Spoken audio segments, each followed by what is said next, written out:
Halo semuanya, ketemu lagi di hari ini. Jadi hari ini kita akan coba lanjut materi yang sebelumnya. Nah, hari ini kita akan fokus untuk bagaimana kita akan melakukan EDA dan dengan pivot table untuk formasi data. Jadi kita akan melakukan exploratory data analysis. Kenapa kita perlu melakukan exploratory data analysis? Karena kita mau lihat pattern atau pola di dalam data, sehingga kita tahu nih apa tindak lanjut yang akan kita lakukan. Yaitu adapun materi yang kita pelajari hari ini ada beberapa hal. Di antaranya teman-teman akan mempelajari apa itu data proses yang ada di Excel, apa sih pengertiannya, kita akan lihat secara detail. Yang kedua adalah kita akan mengetahui dari konsep dasar pivot table itu sendiri seperti apa. Dan selanjutnya kita akan melakukan contoh penggunaan di pivot table. Tuh. Oke, nggak usah berlama-lama lagi, mari kita mulai untuk materi hari ini. Yuk. Oke, kalau misalkan kita kaitan sama proses EDA, sebenarnya kan aku biasanya menggambarkan ketika teman-teman mendapatkan undangan pernikahan. Biasanya kalau kitanya di undangan pernikahan, di selamar kertas itu di belakang itu ada alamat kan, alamat lokasi yang menikahnya itu di mana. Nah, gimana kita cara bisa tahu bahwa eh, lokasinya itu di mananya? Karena mungkin kan kita kan melihat dari peta itu kan, di halaman depan dia nulis alamatnya jalan XXXX gitu ya, jalan Menteng Raya dan sebagainya. Nah, terus kita mau tahu nih, Menteng Raya ini di mana nih? Lokasinya di mana? Rumah yang mana? Patokannya apa? Nah, di exploratory data analysis ini kita seperti ini. Kita melihat pola-pola di dalam petanya itu. Kita lihat, oh kalau mau misalkan mau ke rumah tujuan, kita harus tahu nih dari DNA-nya seperti apa, struktur datanya seperti apa. Terus kalau ke sana itu ada patokannya apa aja atau polanya apa yang harus kita ketahui. Nah, itu sehingga kita bisa nyampe ke alamat tuh dengan eh, tepat waktu, terus nggak salah gitu akhirnya. Nah, kalau di EDA sendiri, ketika mengalami data ya kita akan melihat struktur datanya tuh. Nah, struktur datanya seperti apa sih tipe datanya? Misalkan, apakah tipe datanya string, numeric, terus dan sebagainya yang kita gali. Yang kedua kita menggali pola data. Misalkan, oh pola datanya itu ada trennya nih kayak gini ya. Oh dia trennya tuh setiap bulannya meningkat. Ini kita bisa dapatkan ketika kita menggali datanya. Terus kalau misalkan ini ada apa bar chart di sini, bar chartnya isinya adalah ini pria ya, terus yang ini wanita. Terus ternyata ini kita lagi nyari seberapa sering orang datang ke perpustakaan. Ternyata pria lebih banyak datangnya dibanding wanita. Itu kan insight-insight yang kita dapatkan ketika kita menggali dari data yang kita miliki. Itu. Terus kita juga bisa lihat cari korelasi datanya, kayak misalkan seberapa pengaruh sih usia itu datang ke perpustakaan gitu ya. Kalau misalnya kita lagi cari hubungan antara orang yang datang ke perpustakaan, itu kriterianya apa aja, variabelnya apa aja, korelasinya apa aja sih gitu ya. Oh ternyata kalau semakin muda itu semakin sering datang ke perpustakaan. Itu kan insight yang kita dapatkan ketika kita menggali dari data yang kita miliki kan. Nah biasanya ketika kita melakukan EDA itu yang kita lakukan dalam bentuk visualisasi. Jadi kita melakukan gambaran sih. Oke, contoh di bawah kan kita harus bikin bar chart dulu kan. Atau misalnya teman-teman bisa bikin pakai pie chart dan sebagainya. Dan ini tahapan yang penting untuk kita melakukan sebuah analisis. Sebenarnya, in detail, proses EDA itu adalah keberlanjutan yang teman-teman lakukan di sebelumnya, yaitu preparation, data preparation. Karena kan sebenarnya kita melakukan data preparation adalah kita melakukan cleaning datanya, kita siapin datanya, bersihkan, terus kita transformasi data, terus habis itu kita rapikan datanya sampai kita dapat eh, clean data. Jadi awalnya tuh kita datanya kan adalah raw kan, raw atau masih masih kotor lah ya. Nah, expected dari data preparation adalah kita mendapatkan data yang clean ya. Karena sebelumnya kan teman-teman belajar bagaimana sih melakukan uh, ingest sebuah data, terus habis itu datanya itu ditransformasi, entah teman-teman melakukan penambahan kolom baru dan sebagainya, terus kita rapikan nih mana-mana yang diperlukan, mana-mana yang tidak diperlukan. Setelah datanya sudah clean, kita akan masuk ke tahapan data exploration. Di data exploration kita lebih mengenal datanya, jadi kita gali datanya. Pertama kita akan ketahui datanya itu seperti apa, polanya seperti apa, tipe datanya seperti apa, terus apa aja nih ya indikator-indikator yang mau kita gali. Nah, biasanya kalau yang dilakuin oleh teman-teman itu adalah summary statistik. Nah, summary statistik ini berupa kita menghitung central tendensinya atau kita hitung range dalam data. Bisa menggunakan pivot table. Nanti kita contohnya adalah pivot table. Atau kita juga bisa menggunakan perhitungan biasa. Namun kalau misalnya perhitungan biasa kan akan lebih sulit. Artinya teman-teman harus mengkalkulasi one by one kan. Nah, kita bisa menggunakan tools tambahan itu pivot table. Nah, setelah itu kita bisa juga melakukan penggalian korelasi dan melakukan visualisasi. Gunanya apa? Untuk mempermudah, karena kan kita tahu sendiri ya, kita adalah manusia yang visual. Jadi lebih lebih cepat mencerna hal-hal visual dibanding hal-hal yang textable ya. Nah, sehingga nggak ada visualisasi, audiens tuh lebih mudah memahami konteks apa yang mau kita bagikan. Nanti visualisasi akan kita bahas secara terpisah, lebih detailnya akan seperti apa, nanti kita lihat di tahapan presentasi hari berikutnya gitu. Nah, kita akan coba deep dive untuk mengetahui konsep dasar dari pivot table itu sendiri. Nah, sebenarnya konsep dasar dari pivot table itu adalah kita mengambil kesimpulan ya dan analisis dari large data. Oke, bayangkan teman-teman ada 100.000 data ya.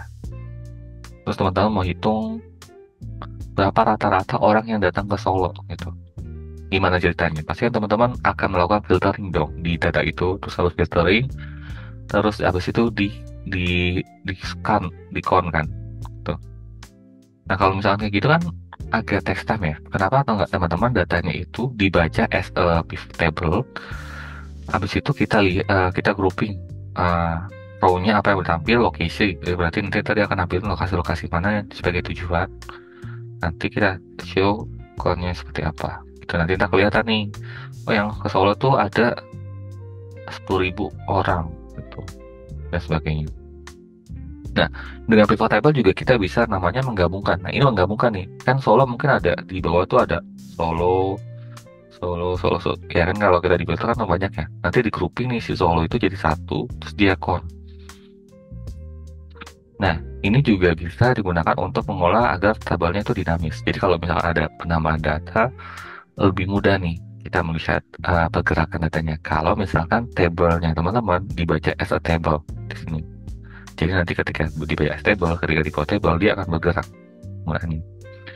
Habis itu ini juga bisa berguna untuk transformasi ke row, ke kolom atau sebaliknya. Jadi teman-teman bisa yang harusnya ada di sini pindah ke atas atau yang di sini pindah ke bawah. Nanti kita lihat ya detailnya ketika penggunaan pivot table seperti apa biar teman-teman kebayang.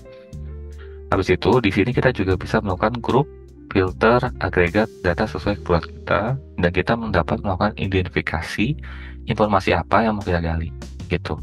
Nah, mungkin kelihatannya abstrak. Mungkin kita lihat coba data berikut ini ya. Nih, di sini adalah contoh penggunaan dari pivot table. Misalkan di sini kan ada produknya ada isiannya mouse, keyboard ya. Nah, dan di 3 bulan berturut-turut. Nah, di pivot table yang produk ini kita bisa jadikan sebagai row yang mau kita sampaikan. Jadi dia akan melakukan proses penggabungan ya, sama yang di sini. Proses menggabungkan terus habis itu mengolah. Habis itu nanti dia akan melakukan bisa kita lakukan filtering atau agregat. Nah, agregatnya adalah kita mau melakukan summary. Summary-nya itu menggunakan kolom dari si sales. Nanti dia akan mengsamarikan, diagregasi penjumlahan. Jadi kalau yang penjualan mouse itu salesnya berapa sih? Oh, ternyata 30.000. Keyboard itu berapa sih? Oh, ternyata 24.000 segitu. Jadi kita in detail nggak usah mengfilter di sini ya. Filter di sini terus kita hanya menampilkan mouse saja kayak gini. Yang lainnya kita delete gitu ya. Dan kita filter kan. Terus kita jumlahi manual ini tambah ini itu kan agak text time. Apalagi kalau misalnya datanya teman-teman ratusan ribu gitu ya, itu akan capek sendiri sih untuk melakukan hal itu. Makanya kita menggunakan pivot table agar efisiensi waktu yang kita gunakan, sehingga waktu proses teman-teman menggali datanya itu lebih enak. Jadi bisa teman-teman bisa milih apa yang mau teman-teman gali. Bisa jadi kalau misalkan yang di row-nya ini nggak nama produk, tapi nama bulannya. Jadi mau lihat nih penjualan per bulan seperti apa, tanpa harus kita mengesamato-ato di sini, di sini, di sini dan sebagainya. Tuh. Jadi penggunaan pivot table ini sangat powerful ketika teman-teman terjun di dunia Excel. Dan biasanya orang-orang menggunakannya sebagai proses EDA itu sendiri. Gitu. Jadi untuk menggali, menemukan pattern, menggali sebuah hubungan dalam datanya, terus melihat apakah ada insight-insight apa yang bisa kita dapatkan seperti itu. Nah, kali ini kita akan coba fokus ke lanjutkan di data Spotify. Kalau misalkan teman-teman ikuti materi sebelumnya, kita akan gunakan data yang sama. Terus kita akan gali nih apa dari use case yang akan dibagikan. Tuh. Oke, nggak usah berlama-lama lagi. Mari kita coba untuk latihan di hari ini. Yuk. Oke, ini data set yang akan kita gunakan untuk exercise kali ini. Nah, ini data detail dari kolom-kolomnya apa sih isinya. Yang berikutnya adalah dataset yang akan kita gunakan, dan ini task-task yang akan kita selesaikan. Nah, memulai dari penyelesaian data, ini kita bisa teman-teman melakukan namanya pivot table. Nah, caranya gimana sih melakukan pivot table? Teman-teman bisa di sini kita Ctrl A gitu ya, kalau misalkan di Windows. Jadi kita mau highlight semuanya, atau Command A buat yang teman-teman macOS. Nanti kita klik insert, terus habis itu nanti klik di sini pivot table gitu. Nanti kalau kita lihat pivot table, nanti teman-teman bisa milih new worksheet atau existing worksheet gitu. Kalau new worksheet nanti dia akan tampil seperti ini, gitu itu ya, informasi detailnya. Nanti kita di sini ada apa aja field name yang bisa kita pilih. Di sini kita bisa memindahkan ke filter, ke row, value, sama kolom. Contohnya kalau misalkan ini aku mau lihat release month-nya itu ada berapa, di mana aja. Jadi aku tinggal pindahkan ke sini. Jadi ini melalui lagu-lagu yang terbit dikelompokkan per month-nya. Terus aku mau tahu jumlah lagunya ada berapa. Jadi tinggal kita pindah ke values seperti itu. Nah, yang sebelumnya kan dijelasin dari row bisa ke kolom, kolom bisa ke row secara sebaliknya. Ini teman-teman bisa put ini ke kolom, jadi nanti ntar bisa kelihatan di sini. Jadi ini adalah bulannya, terus kita bisa tambahin year di sini. Nah, jadi kan kelihatan kan di 2020 ada satu lagu di bulan 12, terus 2022 di bulan 7, 8, 11, terus di bulan 2023 dari bulan 1 sampai bulan 7. Nanti jumlah lagunya ini total ke bawahnya. Tuh. Ini terus teman-teman bisa atur item-item apa yang mau di-show selain count atau menghitung. Bisa juga kalau misalkan kita mau lihat danceability-nya. Di sini kan langsung bentuknya sum. Teman-teman bisa ganti ini bentuknya average gitu ya. Di average-in, atau misalkan mau di ambil maksimumnya, terus di count number atau tanda variasi. Jadi statistik summary-nya bisa teman-teman pilih di sini. Kalau misalkan aku butuhnya average, jadi ntar aku tinggal average aja. Jadi nanti ntar nge-show informasi detailnya dari summary-nya itu seperti apa ini, kelihatannya jelasnya itu gitu ya. Jadi teman-teman bisa lakukan di pivot table tuh apa aja sih sebenarnya. Mau ini dibalik juga pun masih bisa nih. Ya aku tukar kayak gini juga boleh. Jadi itu sesuai kebutuhan teman-teman. Ataupun misalkan aku mau grouping per artist name, nanti dia bisa nge-show. Jadi aku tinggal pindahin aja artist name-nya ke row. Nanti dia akan menampilkan average. Ini bisa teman-teman ganti ya values-nya, mau apa aja yang mau di-show. Jadi penggunaan dari pivot table tuh sebenarnya cukup powerful. Teman-teman tinggal drag and drop aja apa yang mau teman-teman gali gitu. Nah,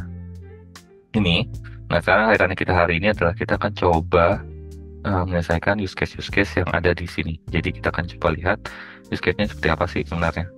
Oke. Nah, di utama ini udah dibuatin pivot table-nya, jadi kita tinggal drag and drop aja ya. Pertanyaannya adalah berapa jumlah lagu yang terbit pada tahun 2023? Kalau misalnya kita mau tahu jumlah lagu tahun 2023, berarti kan kita harus tahu nih dari year-nya. Jadi year-nya kita taruh aja di row. Nah, terus habis itu jumlah lagu bisa pakai track name kita count. Nah, gitu. Jadi di 2023 ada 22 lagu, dan itu benar jawabannya itu. Jadi 2020 ada 1 lagu, 2022 ada 28 lagu, 2023 ada 22 lagu. Jadi total dari dataset yang kita miliki ada 51 row. Oke, itu selesai. Terus kita coba langsung lanjut ke level 2-nya. Di level 2 adalah berapakah banyak lagu pada bulan 7 dan rata-rata valence-nya. Nah, nah di sini kita akan coba belajar filtering di apa? Di pivot table-nya. Nah, pertama kita mau lihat bulannya dulu. Jadi bulannya kita masukin di sini di bulan itemnya. Terus kita ambil juga year nggak apa-apa biar kelihatan. Nah, ini kita bisa filter di sini. Jadi di filter ini bisa teman-teman filter ya. Karena kita butuhnya tahun di 2023, berarti kita tinggal filternya di 2023. Terus kita jumlah lagunya, jadi track name-nya di count. Terus sama dia butuh valence. Valence itu kita masuk ke sini. Gitu. Nah, ini adalah summary. Yang dibutuhin adalah rata-rata. Berarti kita ubah ininya jadi rata-rata. Gitu. Jadi ini dia tasnya ini adalah berapa banyak lagu pada bulan 7-nya, melanjutkan soal yang pertama. Karena kita buat lagi 2023, kita filter ini 2023 biar dia ngasihnya di tahun 2023. Terus dia butuhnya adalah bulan 7 itu ada berapa track name-nya. Oh, track name-nya ada 4. Terus valence-nya rata-ratanya 5,5 gitu. Jadi bulan 7 seperti ini dapat. Seperti itu. Cukup mudah kan? Teman-teman tinggal drag and drop, kita nggak ada melakukan something, nggak masukin rumus dan sebagainya. Kita cuma, oh aku butuh ini, drag and drop sini. Oh aku butuh ini di drag and drop di sini. Seperti itu. Oke, kita coba yang soal terakhir. Jadi yang soal terakhir adalah kita hitung rata-rata chart up to 50 di tahun 2023. Oke. Jadi caranya teman-teman tinggal ambil year-nya dulu sebagai di row, karena kita ngambil di ininya. Terus habis itu kita masukin chart-nya. Terus kita ngambil di valence-nya. Valence kita pindah ke sini. Nah, karena butuhnya adalah rata-rata, kita ganti di sini rata-rata. Gitu. Nah, di dalam fungsinya pivot itu ada filter yang tadi gue bilang di awal. Jadi kita bisa ngefilter nih, karena kita butuh tahun 2023, yang lainnya kita delete. Tuh. Dan that's it, kita udah dapat di 50,5 datanya seperti itu. Oke. Itu dulu teman-teman materi pivot table hari ini. Nanti kedepannya kita akan lebih banyak detail soal pivot table penggunaannya, karena pivot table ini menurutku salah satu tool yang powerful ya. Soal teman-teman bisa lakukan apa aja di pivot table, baik itu melakukan grouping, visualisasi dan sebagainya, itu bisa di compact di pivot table. Nanti detailnya kita akan bahas di nextnya. Thank you teman-teman, dan sampai jumpa di hari berikutnya, next session. Dadah.